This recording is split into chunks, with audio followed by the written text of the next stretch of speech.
Hello, everyone, and thank you for tuning in to Pause and Effect. I'm your host, CJ, and joining me this week are my good friends, Tony, Kevin, and Theo. How's everybody doing? Hey, what's going on? I'm doing all right. How are you What's guys doing? happening? I'm doing good. I'm doing good. Glad to hear it. I'm happy to be doing this episode with you guys. I know this game means a lot to the three of you, and I'm really happy this was suggested. I can't remember Tony, Kevin, like which of the two of you suggested it, but everybody hopped on, and I'm like, yes, this is the dream team right here. Yeah, Yeah. it's one of the best games of all time. I had to I had Oh to yeah.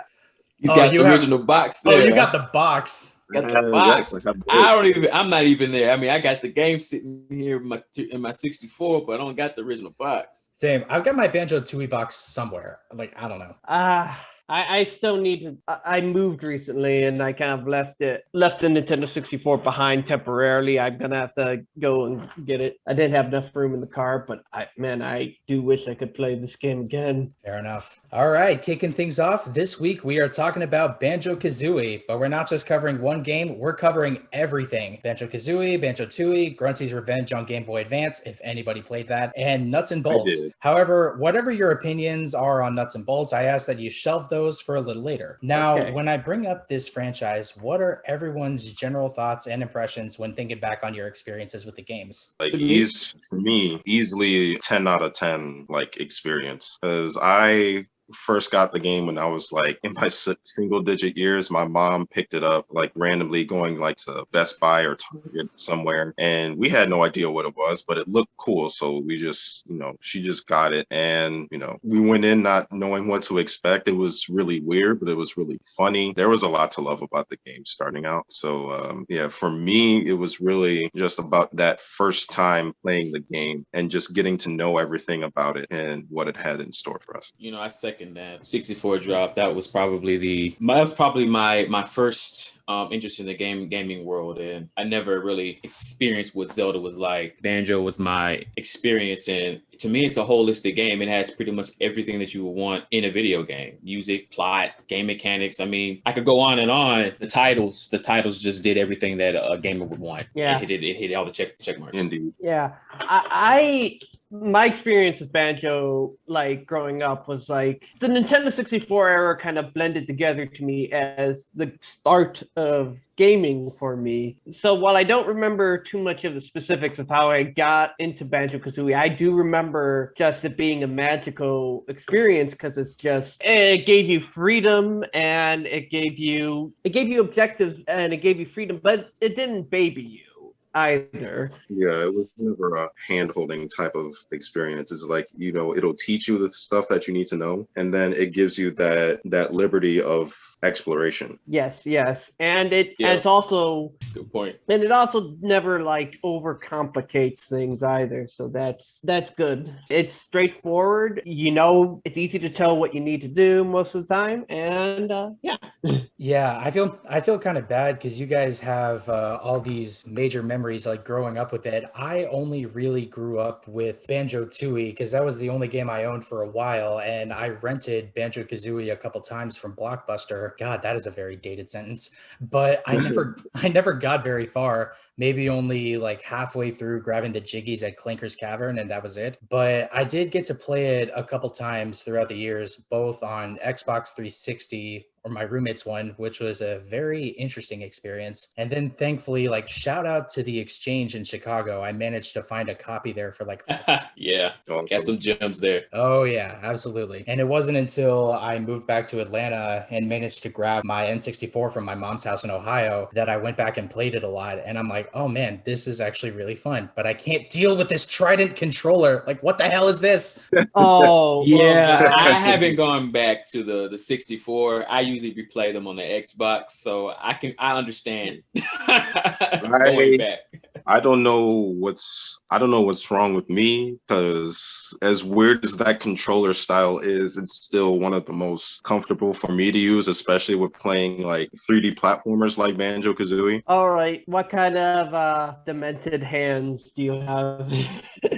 I They agree look with like them. regular It's not a bad feel. I mean, it's I've held worse, but it's not a bad controller. I mean, I don't go back and play all my titles. I usually go back and play Mario Party from time to time on the 64 because to me those were the best ones. But I can agree with you on that. I gotta say though, shout out to a company called Retro Fighters. They made a very ergonomically designed N64 controller that can actually plug into the system and work, which is an anomaly, but holy shit, it's amazing. And I got one maybe around like November, December of last year, and it makes playing the N64 again so worth it. Like you can find them on Amazon or their website. Okay, that's my plug for the day.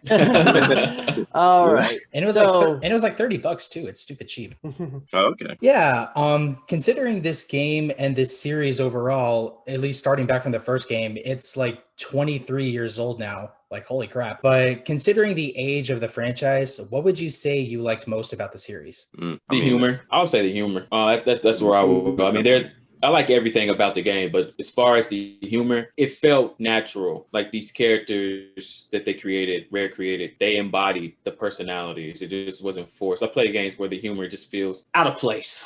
Yeah. It doesn't flow. It doesn't flow. And when you're playing Banjo-Kazooie or Banjo-Tooie, and when Kazooie just throws out something cheeky, it just feels like that character is just naturally born that way, you know. And it just fit. It just gelled real well with the game and the flow of the story. So I enjoy just reading, you know, the monologue. Usually when I replay a game, I skip through all of the cutscenes and all that because that's not what I'm interested in. But with Banjo-Kazooie, I could actually reread the monologues because they're actually engaging and enjoyable. Oh yeah, I definitely. Well, I do really love the humor, but for me, it was always just like I just said before, the freedom of exploration, and that's kept simple. Like you see something interesting or like in the world, you go over, you see what it's all about, and you get a jiggy for it. Usually, it's good not to be just told where to go or what to do. You just figure it out on your own. Yeah. That has always been my favorite part of like at least the original. What am I saying? At least the original Banjo-Tooie, and to an extent Grunty's Revenge. So yeah, how about you, Kevin? Honestly, like especially with the first two games, there's so much to love about the games. Like you mentioned, the dialogue, the interaction between characters, the exploration. But I want to say, like, for me, mainly, it is the most defining factor about the game, besides its identity, is probably the level design for me. Yes. Yes. There's so much to see, like, even in just the first game that features all of those levels. There's a whole bunch of things to do, a whole bunch of things to see, and like doing all of these like missions or tasks to collect jiggies. It's some of the most satisfying gameplay that I've ever experienced in pretty much any game. That's why like the Banjo-Kazooie series has always been in like my top 10 like of all time. Like you got to think the concept of getting like a golden puzzle piece to use to unlock different worlds, like it's such a great concept, and it's such like the collectible itself is such a satisfying thing to get. Like it makes it makes that jingle sound when it appears, and then you grab it and it plays that little the little jingle. And Kazooie. Like that's really cool. It gives the game so much identity and so much character, so much color and flavor. It's one of the biggest things that I love about the game. Yeah, you guys practically hit on all my points, like the humor, the character design, the levels. I love, especially in the first game, that the levels feel very self-contained. Yeah. Like you can just go around and collect jiggies, and like it's not like a sense of like backtracking. You can stay as long as you want and just necessarily go around and collect everything. All you need is the powers that they give you in that level to be able to do it, and I thought that was really nice. Tooie, well, I'll get to that a little later, but that did come back into effect in Grunty's Revenge, which I thought was really nice. Of course, like this series does have a lot of ups, but there are some downs too, to be certain. What would you say you disliked most about the series? Rusty Bucket Bay. Yeah. that goddamn. I agree with him on that one. I wrote down my two in Banjo that I hated in Rusty Bucket Bay and Clanker's Cavern. I hated Clanker's Cavern, but in all my times playing this game, I've still never gotten that far. Man, yeah, me and my mom would play it. Like she would help me out a lot. So Honestly, if it wasn't for my mother, I probably wouldn't be as heavy into the series as I was, but she played it a lot with me and I enjoyed that. Honestly, for me, Clanker's Cavern, like there are some parts that do get tedious and annoying about that level, but it never irked me as much as Rusty Bucket Bay, because this was also back in the time where if you died and you didn't collect all of the notes, you have to Oh start over. yeah. Oh yes. Yeah, that is yes. true. Yeah, that is true. He's Like right. that's the thing, like with that, gosh darn, we're all thinking of that same, like the platforming bit where like the gears are turning and stuff. And you Yeah. have to,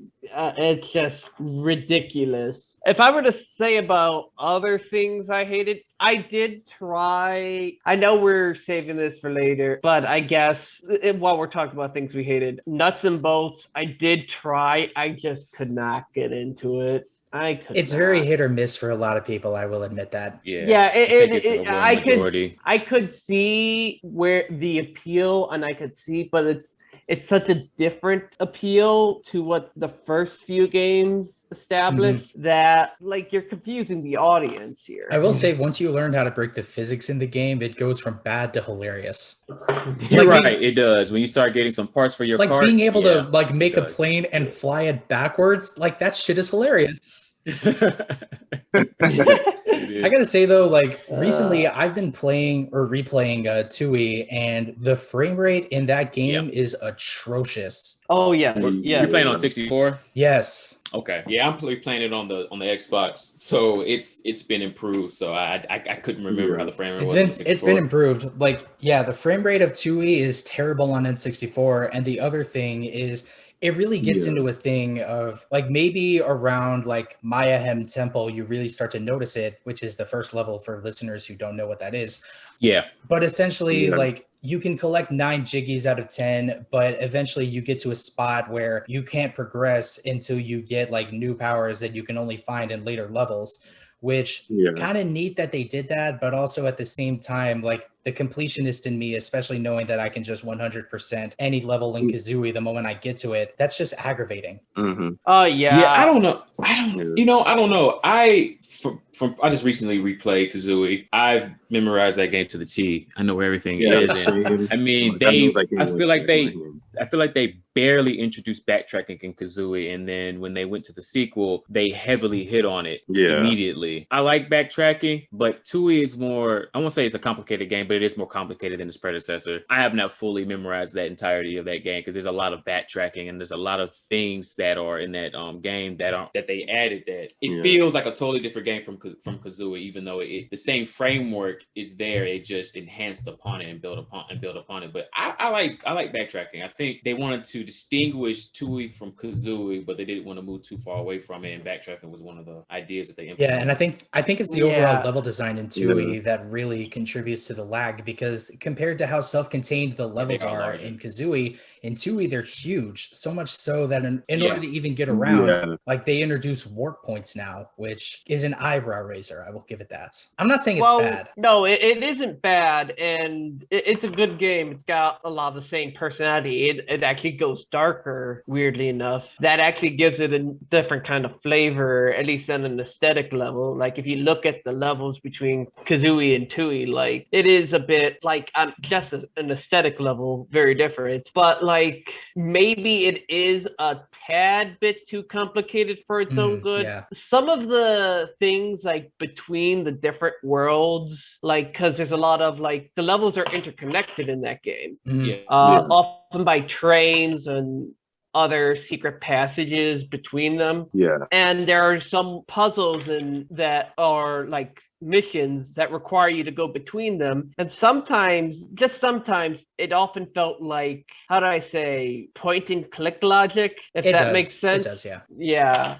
Honestly, I thought that like making missions or tasks intertwined between like different levels, I thought that was a clever design choice, because it helped make the worlds that you're traveling to feel like, this is all like, one huge thing. I like the connectivity or the bridges that they tried to, gap between each of the levels or in certain levels. Like once I got to the 5th level, Pterodactyl Land, I realized there there was that passage that goes back to the first level where you get the golden statue and return it to like the chief or whatever who was sad that the statue was missing. Yeah. Oh, I remember Oh that. yeah. Yeah, it was like a small detail, but a huge point when it came to the exploration and completion of the game. I thought that was really cool. Yeah. And then there's more of that just, sprinkled throughout the rest of the game. And admittedly, yes, sometimes it does feel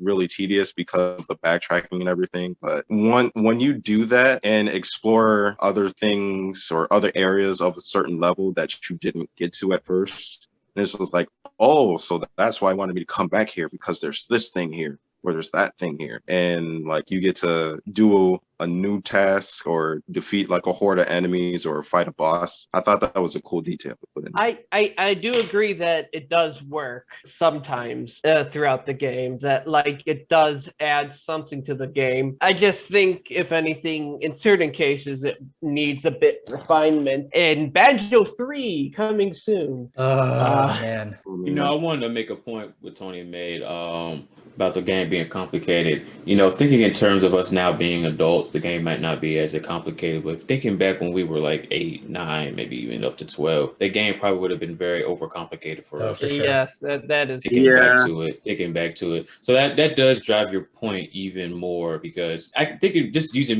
myself as an example, I don't remember when I played Tui, but if I played Tui at around the same time I played Kazooie, would it be possible? Let's just say I was born a little bit later in life. I probably wouldn't be able to complete that game by myself, just due to the complexity of that game and the much of backtracking and just so much that is within that game. I know I wouldn't 1% it if I could complete it, but I probably couldn't complete it. I'm pretty sure I would not be able to complete it. Yeah, around the time that the game was new, I was able to get up to like, I think Jolly Roger Bay or like Pterodactyl Land, but like afterwards, there were just some things that I did not completely understand at the time, because I was of a certain age. I was much younger, so there was a lot like as far as like clues and stuff that I didn't read into as well. So I wasn't able to complete it then. So like there was something I had to come back to once I understood. Yeah. Same thing. This series having like so many memories for all of us, like I gotta ask, favorite level and why? Of each game, or Tui and Kazooie? Any level from any game. Like what stands out the most or the hardest? Oh man.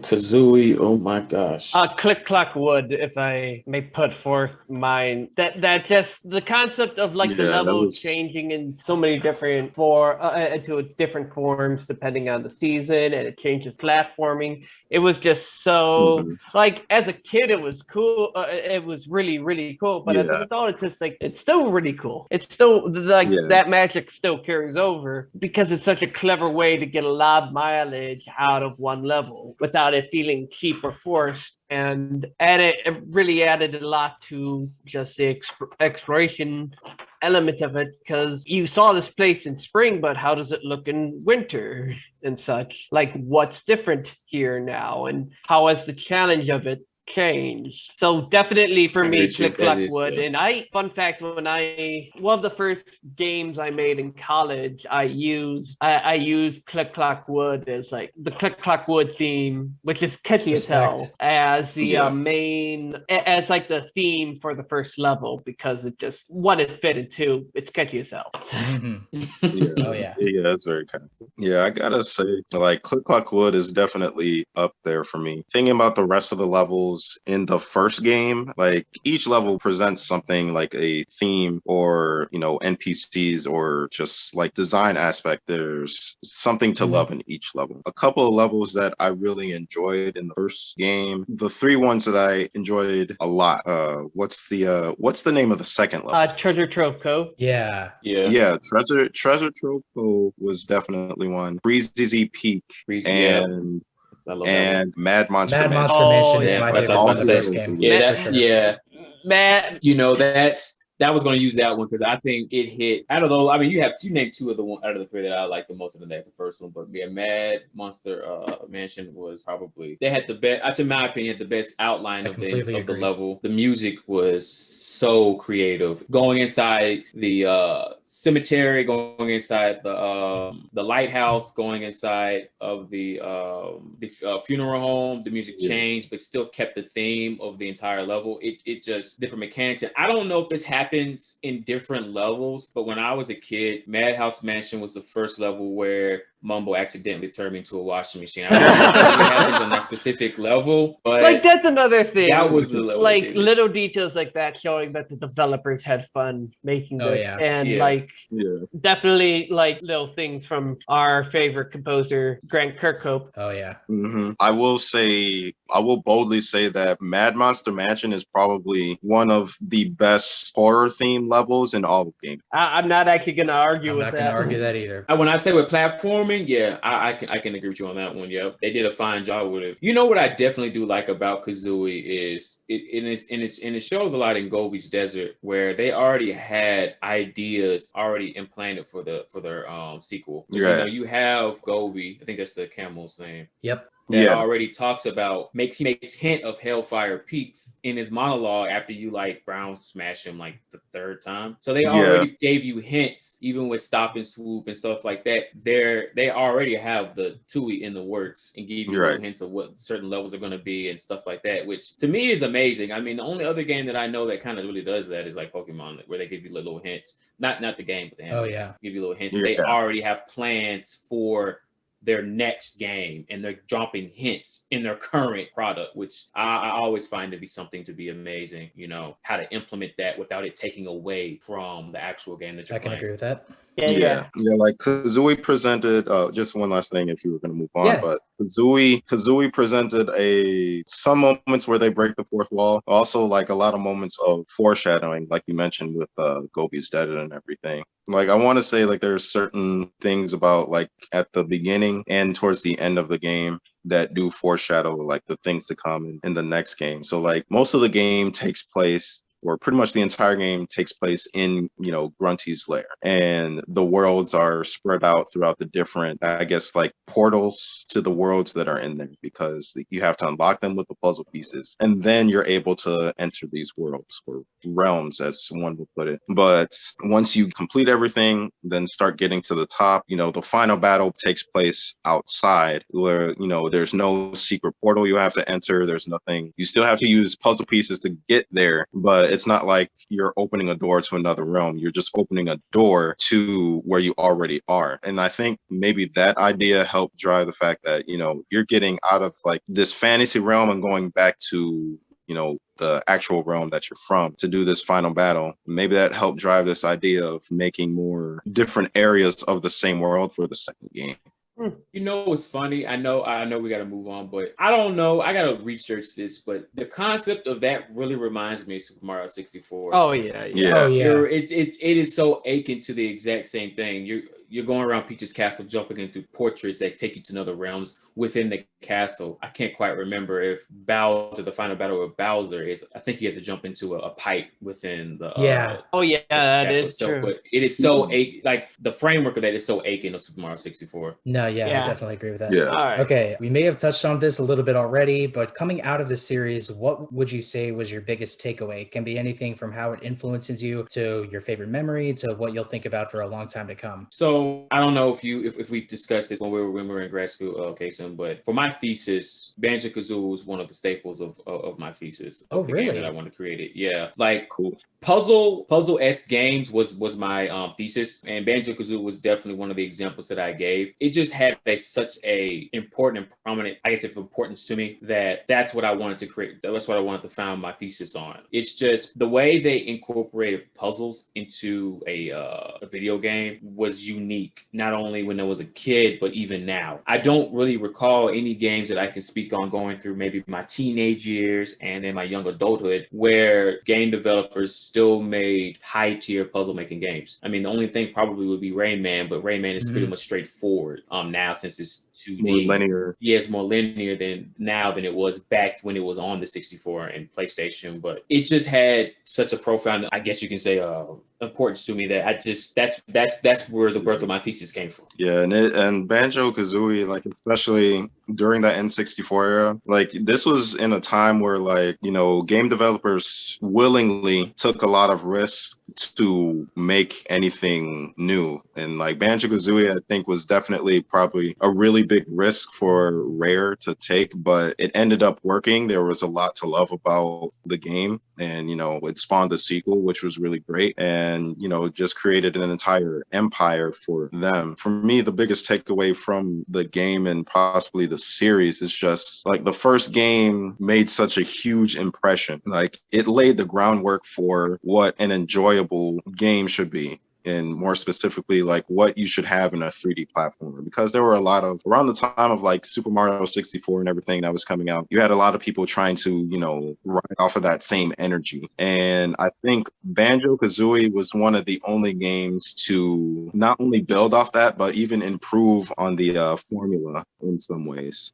So with the exploration, with the puzzles and figuring stuff out, then just, you know, all the other different aspects of the game, the characters, the personality, the dialogue, level design, musical choice, gameplay mechanics, everything. There's a lot that Banjo-Kazooie presents as a 3D platformer that laid the groundwork for what you should have in your game if you're going to make that kind of game that genre. Well, I definitely agree on that. My personal biggest takeaway would be that you can really get a lot out of a little in some sense. Like Banjo-Kazooie isn't exactly a super complicated game to control. I mean, there's a lot of different moves, but they feel self-contained enough that they're easy to remember and use. And they use these different moves in a lot of all these really simple moves in a lot of different interesting ways that just make them feel they get a lot of bang for their buck,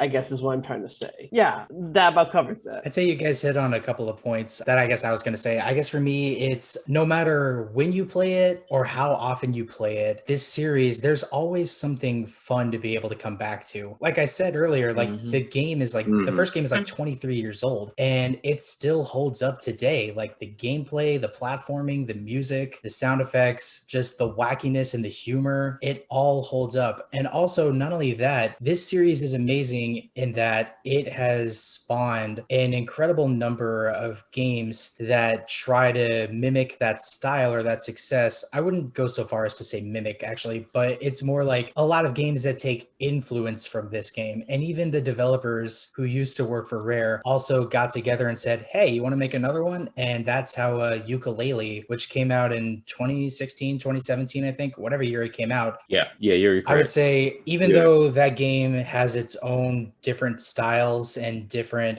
unique things that differentiate it a little too heavily, in fact, from Banjo-Kazooie, you can definitely see that those developers at Playtonic never lost their touch or their humor, and it's definitely a great game. And there's even games too, like a lot of stuff that our friends have made, like Funk Unplugged, and a lot of other things that have gone through Kickstarter. Like there was this one that just got recently funded called Frog Gun, which you can definitely see how it takes influence from that style. Oh, it looks so good, and there's a demo out. I definitely want to try it. Yeah, but you definitely see that this one game or this one series definitely takes a lot of influence and a lot of its style and gives to the players and the developers who have been so influenced by it that they try to make their own. And I just think that's a really amazing thing. Now, this series being what it is and what the last game in this series was, how do you guys treat Nuts and Bolts as an entry in the series? Do you think it fits, or do you have any dissenting opinions against the game? I think, if anything, in terms of humor, it seems to fit from what I've played. At the same time, like I said, the appeal of the gameplay is so much different from what the first two games are. I'm not going to say it's a bad game, but I don't think it fits in the series because it has a completely different appeal. Mhm. Like this creative end instead of this exploration and just finding stuff by your own wit. Yeah, because like I remember when they first announced that another Banjo-Kazooie game was coming, but what they showed, the little trailer or preview, it was completely different than what the final product was. So it created a lot of hype and, and a lot of anticipation for something that ended up not being what they initially advertised or tried to sell to us in the beginning. And after Nuts and Bolts came out, I saw what it was. I wasn't really interested in it. And then later on in life, like after high school and like being in college, I backtracked to see what Nuts and Bolts had to offer as far as being the game that it was. And yeah, story wise and content wise, they did keep Banjo-Kazooie true to being what it is as like a character type thing. It's just gameplay wise is where it really does start to lose people because it's not what a lot of the longtime fans are used to. Because like Tony said, the first two games more about, exploration, puzzle solving, and unlocking stuff. Whereas Nuts and Bolts is more about creation and making things to do whatever the task is that you do. And it's not a bad thing. It's just different and not what people expected when they wanted another Banjo-Kazooie. It's kind of like Whiplash, I suppose. Like you're going straight from one thing to a completely different thing. Yeah. I've said this before, I'll say it again. Banjo-Kazooie Nuts and Bolts' biggest problem is what I refer to as the association effect. Like if it was its own game with its own brand of humor and keeping the mechanics that it has, like yeah, it would be probably a more phenomenal game, but because it's associated with Banjo-Kazooie, which has its own conventions, its own brand of gameplay that has been tried and tested across the years, the game just doesn't do well and it fails. Other examples of the association effects are, I would say, Metroid Prime Federation Force compared to the overall Metroid series. Oh, yeah, that's a good one. Yeah, I was actually Example. thinking of that. It's a really good example. Zelda Triforce good Heroes example. to the overall Zelda series. Yeah. There's definitely Yeah. other examples. Those are the two that stick out in my mind. Yeah, I'm more critical of Nuts and Bolts, and I look at it in two different lenses. As a fan, I appreciate the homage to the different little pieces they added in levels from Tooie and Kazooie. Mhm. As a fan, I can kind of enjoy it for what it is, but as a game designer, it's poor game design. It's just they kept the format of puzzles, but threw in only to solve these puzzles using a vehicle, and you creating a different vehicle to suit your needs. To me, that's poor game design. It makes the game more difficult than what I think they envisioned it to be, which is probably why myself have lost interest in completing the entirety of that game, just due to the simple fact that I don't want to have to create a vehicle, whether it be convoluted or simple, to meet the task to get my Jiggy. I shouldn't have to do that, So I just find it to just be really, really poor game design, unfortunately. But as far outside of that, the enhancement of the graphics,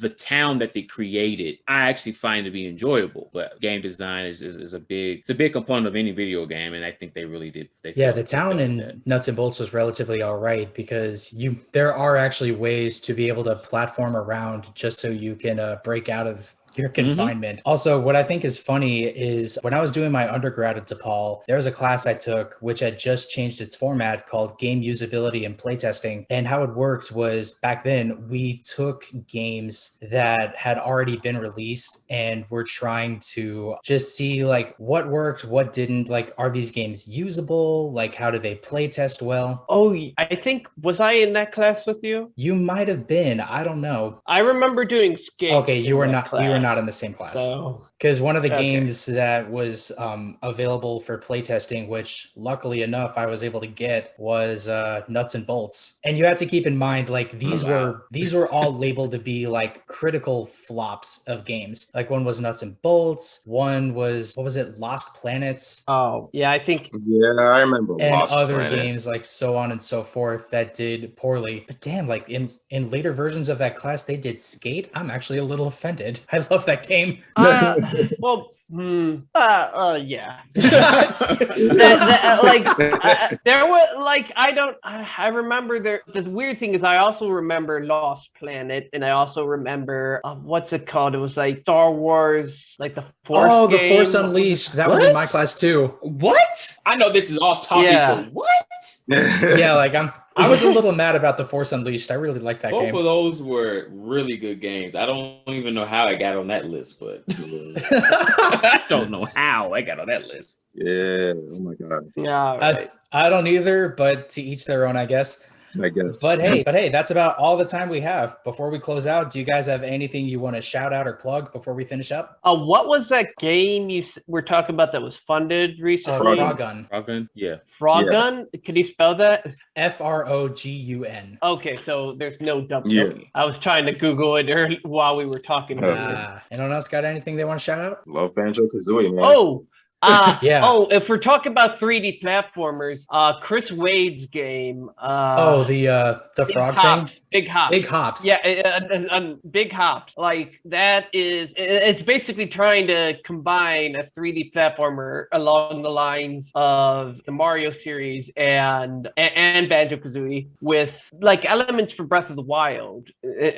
As weird as that sounds, and it works. It works. He's just throwing a lot of cool ideas. There's a literal rail gun in that game. I highly recommend you look up Big Hops by Chris Wade. Yeah, he posts clips of it to his Twitter. They're actually really fun to see. Yeah. Other than that, let's just hope that sorry, I just want to throw this out. Let's hope for an actual like Banjo 3 someday. Let's hold out hope for it. And who knows, maybe the studio that's rebooting Perfect Dark will be able to do one. Maybe. Oh, and while we're shouting out like 3D platformers, Funk Unplugged, you already said, but I'll also give a big shout out to Head in Time because I love that game. Oh yeah, that's a great example of a modern one. And yeah, that's about all I've got to shout out. Also, as Kevin touched on, play the Banjo-Kazooie franchise. However you're able to play it, play it, play it, play it. Yes, please. Yes. And that's all the time we have. Yeah, thanks for being here, you guys. This is awesome. Man, thank you for having me, Hasten. I enjoyed it. Enjoyed being on your podcast. Yeah, this has been fun. Yeah, and this has been fun. And I hope to have you guys on future episodes. Oh, definitely. I would love to be back again. Most definitely. Absolutely. All right, and that's our show. Tune in next time where we talk about Monster Hunter Rise. Thanks for listening. Take care now.